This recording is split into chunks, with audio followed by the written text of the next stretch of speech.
So next step is to paint it red, but first need to clean this.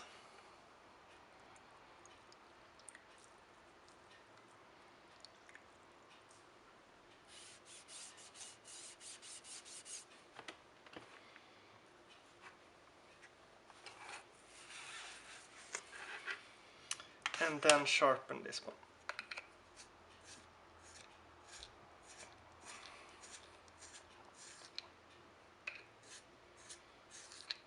Great. So here we have the red lines. So we, like with yellow, we first draw one line, then 2 lines,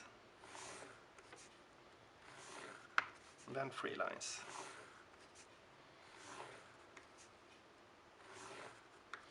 Then 2 lines, and then 1. So, and the next step is to use blue one.